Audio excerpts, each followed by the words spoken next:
Fugitive returns safely to China, gets past the corrupt police, and enters the country again legally. If you guys remember back, a few months back, I did a video about an escaped fugitive from China that had literally broke out of police custody at the border there in China. And he came out and he was staying out in San Francisco Bay Area. And then he was, traveling around out here. So apparently the immigration ICE and everything got him too spooked and he freaking bounced back over to China. He didn't want to be over here anymore. So he went back. Now he cut a deal with the corrupt Chinese police. Now remember, this is the background of the story. So what happened was this guy was a crypto whale. All right. And he enters into China. Now the Chinese police apparently in some of the regions are so corrupt that when you're a known crypto whale, they will just detain you and say, "Give us all your crypto. Give us your computer. Give it to us." Why? Because we want it. What if I don't want to? Well, you're detained.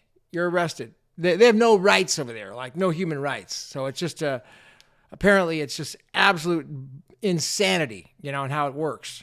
And this isn't the Chinese government, mind you. I'm not saying that this is the China government bad. It's not that it's the government. It's corrupt police. All right. So I want to just kind of name it that the government may not even be aware of this corruption.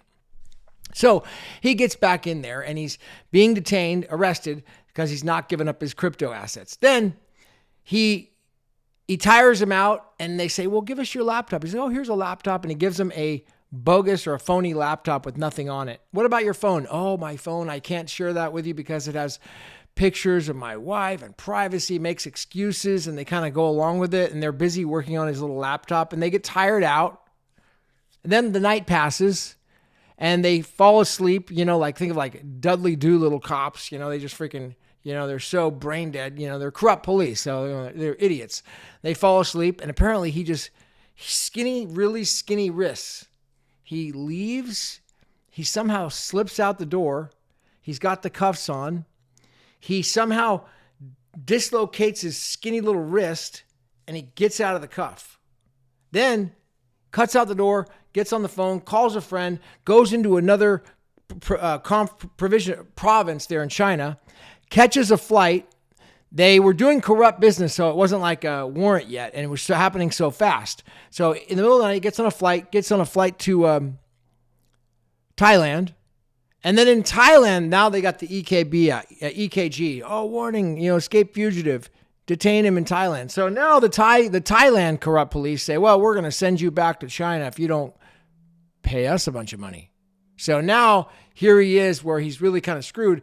So he ends up paying the Thai police, I think it was like 30 or 40,000 USD, approximately, USD equivalent, whatever that, whether it was crypto or wire, I don't remember.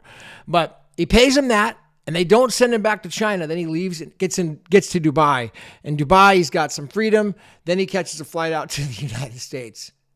So, but now he's back in China and he somehow cut a deal with those corrupt police to where maybe he paid them off or bribed them to let him back in to see his family. But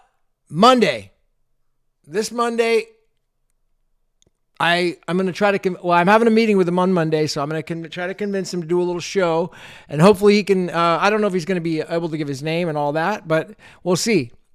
I'd like to. But Monday morning, expect a show with him, and I'm going to try to get him on I'm going to encourage him to go on the record and tell the whole backstory, because now it's funny. He was like, when I met him in person, we went to Las Vegas and then we went to LA over New Year's. We had I don't mean to laugh. I shouldn't be laughing. It was funny because of just how he tells the story.